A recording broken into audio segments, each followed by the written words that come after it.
তো বন্ধুরা, যে ল্যাবরেটরকে দেখতে পাচ্ছেন এর কাছে আমি এসেছি, পার্মানেন্টলি আসি। এর কিন্তু পায়োম্যাট্রা হয়ে গেছে।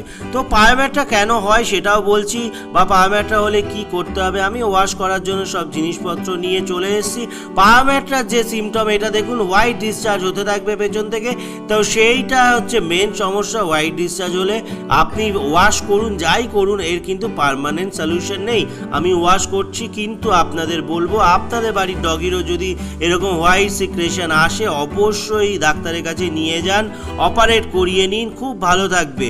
আর আপনাদেরকে রিকোয়েস্ট করব, এই সমস্যা হওয়ার আগে আপনারা যদি ওদেরকে ট্রিটমেন্ট দেন আর ওদেরকে ডাক্তারের কাছে নিয়ে গিয়ে অপারেশন করিয়ে দেন, অনেক ভালো থাকে। তো ভিডিওটা প্রচুর মানুষের কাছে পৌঁছায় না, তাই জন্য আপনাদেরকে রিকোয়েস্ট করব, যাদের দরকার ভিডিওটা শেয়ার করুন। শেয়ার করলে অনেক মানুষ জানতে পারবে কি করতে হবে।